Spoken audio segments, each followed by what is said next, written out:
Hello from Kingfisher, Oklahoma. Tonight we're going to do Job 40, and I'm hoping Job 41 because the two chapters go really nicely together. And they touch on some of my favorite things. At the beginning, I told you I love the beginning, I love the end. The middle, I'm not so sure about. It's kind of philosophical and hard to read. Well, we've been through all that. And now I'm excited because we're in my favorite part of the book. There's a couple things we're going to touch on here that just, I don't know why it's so exciting to me, but it is because I guess it's because it gets me excited about the things that we don't understand as modern biblical readers. We don't see them. We don't have this kind of view of the power of God and the miraculous creation that was there with Job. Anyway, it just kind of evokes this ancient, exciting, adventurous Bible. Anyway, so I'm thrilled. So anyway, here we go. Job is talking to God. And if you remember, Job has gone back and forth with his friends, and now God is setting the record straight. And instead of coming right out and answering the question, this is why bad things happen to good people, God starts appealing to his creative nature, his power, and his might. And it's like, I'm God Almighty, and you weren't even alive when I made all of these things. Who are you to question me? And that's kind of the push that we're starting to get. And so God pushes it in Job's cart and says, come on, Job, instruct me, answer me. And Job is rightly humbled. You and I would be the same.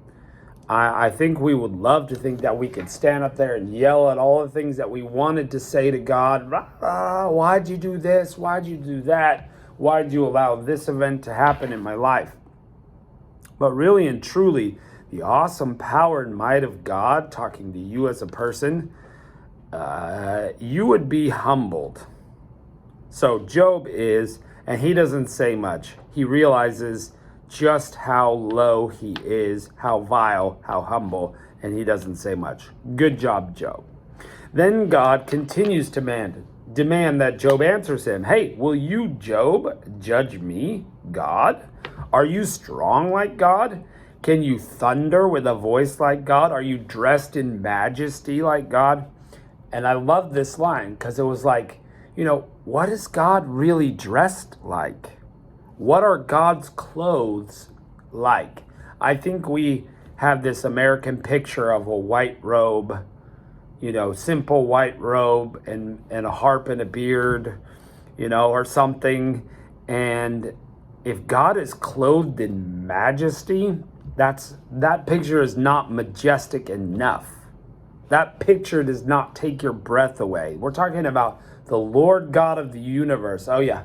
Oh, this old robe. I've been wearing this for 6,000 years. I probably should get a new one. No, this is the majesty of God. What kind of clothes does he wear? Answer me. I don't know. I've never seen it. And this is the kind of questions that God is pushing at Job, knowing Job can't answer it. He said, since you're so great, Job, go out and humble the proud, humble the wicked. And if you could show that you're mightier than me, I will humble myself in front of you, Job. And of course, this is rhetorical because Job can't do it. God is so far above Job, and us too. We are mere humans, just like Job. And then God starts getting to I'm so excited about this amazing part, about these just unique creatures. We get two of them. We're going to get Behemoth and Leviathan. Now, I'm going to challenge you. If you're like me, you grew up in church and you've heard all sorts of, yep, it's a crocodile. Yep, it's a hippopotamus. I challenge you to listen to this with your ears and not your preconceived mind. And I want you to comment in the comments, what do you think it is? And I'll tell you after each one what I think. But I want you to listen. Listen to, what does this really sound like he's describing? Does it really sound like a hippo or a crocodile? Let's find out. Let's jump right into Job chapter 40. Moreover, the Lord answered Job and says, Shall he that contendeth with the Almighty instruct him? He that reproveth God, let him answer it. Job answered the Lord, he said, Behold, I am vile. What shall I answer thee? I will lay my hand on my mouth. That's the smartest thing Job has ever done.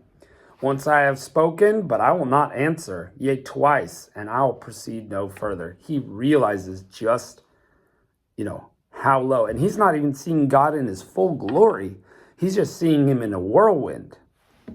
But then again, if, a whirlwind tornado the size of, whatever the high one is, category 5 tornado or whatever, just go look it up on YouTube, biggest tornado ever, and look at the footage. Now imagine God is speaking to you out of it, and it's just kind of right in front of you. Why not? Why would God not be powerful enough to do that? The Lord answered Job out of the whirlwind and said, Gird up thy loins now like a man, and I will demand of thee, and declare thou to me. Wilt thou disannul my judgment? Wilt thou condemn me, that thou mayest be righteous? Hast thou an arm like God, or canst thou thunder with a voice like him? Deck thyself now with majesty and excellency, and array thyself with glory and beauty. And that's what made me think of God's clothes. Like, we don't know what he's wearing. Could you imagine the glory, majesty, and excellency of God? Like, he made the sun and the moon, the stars and beautiful waterfalls. Why would his clothes not evoke majesty and glory instead of just like a little white robe? Something to think about. Cast abroad the rage of thy wrath, and behold everyone that is proud, and abase him. Look on everyone that is proud, bring him low, and tread down the wicked in their place. Hide them in the dust together, and bind their faces in secret. Job, if you can do that, I'll give you props, God says. Job can't. That's not Job's job. That's God's job. Then I will confess unto thee that thine own right hand can save thee.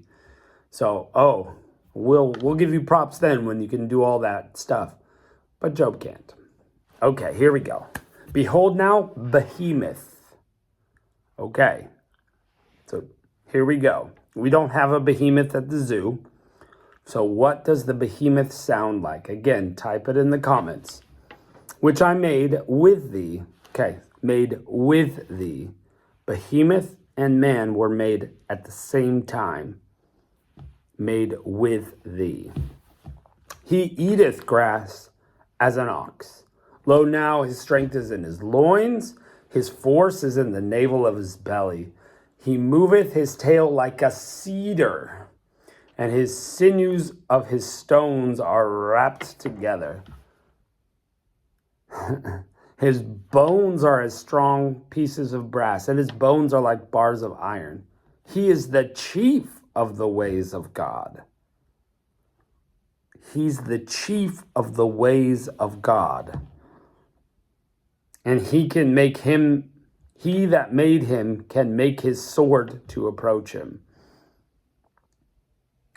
God made him, and only God's sword can approach him. So what animal is so tough that only God's sword could approach him? Surely the mountains bring him forth food, where all the beasts of the field play. He lieth under the shady trees, in the covert of the reed and the fens. The shady trees cover him in their shadow. The willows of the brook compass him about. Behold, he drinketh up a river. He drinketh up a river, and hasteth not. He trusteth that he can draw the Jordan up into his mouth. He taketh it in with his eyes, and his nose pierceth through. So this through snares. This animal's so big, he's drinking up the river. He's got a tail like a cedar, and he's big and strong, and nobody's sword can do anything to bother him. He doesn't care. He's just kind of hanging out. What animal is so big to do that? Put it in the comments. I think it's a dinosaur, a grass-eating dinosaur.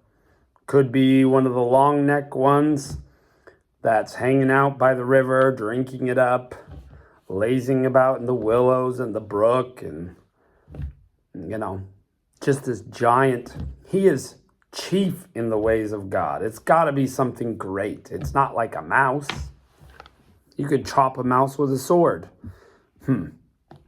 Anyway, put what you think. Here we go. Job chapter 41. This one is my favorite. Even more than Behemoth, canst thou draw out Leviathan with a hook? What is Leviathan? We don't have one of those at the zoo either. I've never... Oh, yes, this is the Leviathan I shot. I've got his head on my wall. It's not there. We don't know. Or his tongue with a cord which thou lettest down. Canst thou put a hook in his nose or bore his jaw through with a thorn? Can you tame Leviathan, basically?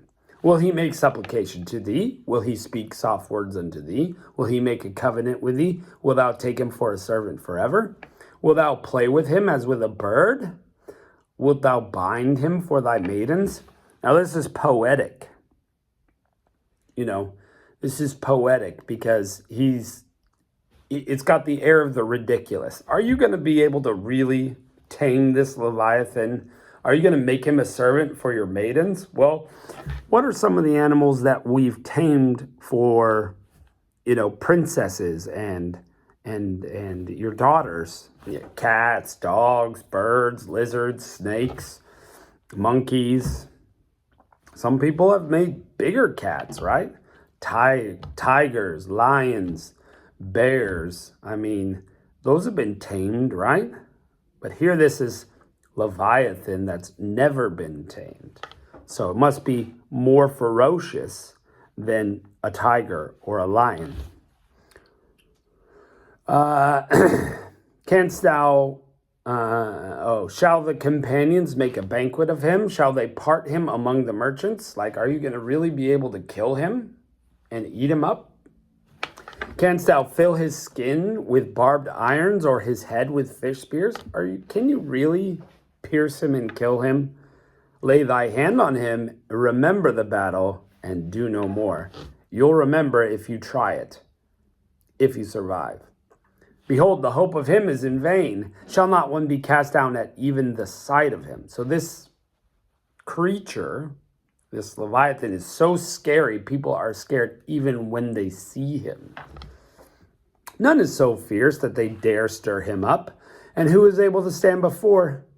Who then is able to stand before me? Okay, so this is the part that's for Job. Job, look, Leviathan, that every man is afraid of, guess who made him? Me. So who's going to be able to stand before me in my fury if you can't even stand before one of my creatures, Leviathan? Who hath prevented me that I should repay him? Whatsoever is under the whole of heaven is mine. So God says, it's all mine. I made it. Okay? I will not conceal his parts, nor his power, nor his comely proportion. Who can discover the face of his garment? And who can come to him with his double bridle? So, who knows what clothes this Leviathan puts on? Who can bridle him up and tame him? Who can do that? Who can open the doors of his face? His teeth are terrible round about. His scales are his pride, shut up together as with a close seal. Okay, so we found out he's got scales and teeth that are terrible. One scale is so near to another that no air comes between them. That's some tight scales. Who has scales like that? They are joined one to another, stick together, and cannot be sundered. Okay, so they are so tight, you can't, it's that sword thing again. What sword is going to cut through the scales that you can't? You can't. This is great. I love the Old English. By his sneezings, or as in other King James, by his sneeze doth a light shine. So when he sneezes, light, fire. His eyes are like the eyelids of the morning. Out of his mouth go burning lamps, and sparks of fire leap out. This is a fire-breathing animal. Crocodile? Hippopotamus? Out of his nostrils goes smoke, as out of a seething pot or a cauldron. His breath kindleth coals, and flame goeth out of his mouth. What animal in the history of the world has ever breathed fire that people are scared of? In his neck remained his strength. His sorrow is turned to joy before him. The flakes of his flesh are joined together. They are firm in themselves. They cannot be moved. His heart is as firm as stone, yea, as hard as a piece of nether millstone. So this is a brave, mean, fire-breathing, scale-covered Leviathan. When he raiseth himself up, the mighty are afraid. By reasons of breakings they purify themselves. The sword of him that layeth at him cannot hold. The spear, the dart, the habergeon, he esteemeth that iron as straw and brass as rotten wood. Your steel can do nothing. He's like, broke it. The arrow can't make him flee. Sling stones are turned to stubble. Darts are counted as stubble. He laugheth at the shaking of the spear. Sharp stones are under him, and he spreadeth sharp pointing things on the mire. So his scales have like spikes coming out of them. This is crazy. When he's in the mire, in the muck, he's going through and his spikes are coming out. Listen to this. Verse 31, he maketh the deep to boil like a pot. He maketh the sea like a pot of ointment. When he is under the water, in the sea, it's boiling like a cauldron. The fire that he's breathing is causing the water to bubble. He maketh a path to shine after him. One would think the deep to be hoary, a bubbling cauldron. Upon earth there is not like him who is made without fear. He beholdeth all high things, and he's the king over all the children of pride. So again, another animal that nothing gets in the way of. What does it sound like? Put it in the comments. I say it's a dragon. Not a dragon that flies like we think of, but a fire-breathing serpent, scales, right? Fire-breathing that can swim in the sea, and he goes down into the deep. That's what I think. Yeah, some sort of sea serpent that's fire-breathing. How many old-timey maps have you seen with like the little dragon in the water breathing fire? We thought it was just a myth, but here it is. Maybe they're still down there. Maybe this is Loch Ness Monster. I don't know. But here it is in the Bible, and Job isn't like, you're making that up, God. This is a creature that God has made that existed at the same time as Job. It's right there. It's right there. So, pretty incredible. The point isn't Leviathan. The point isn't Behemoth. The point is, look at these giant creatures I've made. And if you're afraid of those giant creatures, what should you be of God? How should you treat God? How should you interact with this God of the universe who made those things, who obviously has more power than they do? How should you treat that God? And so in your interaction with why do good things happen to bad people, you need to approach God with reverence. Like, he knows what's best. He has the power. He does all these things, and we should just be in awe of him and his power and his might, and trust that he knows what to do better than we do. So that's kind of the answer to the question. We have one more chapter to finish out tomorrow. Thanks for joining us, and I'll catch you next time.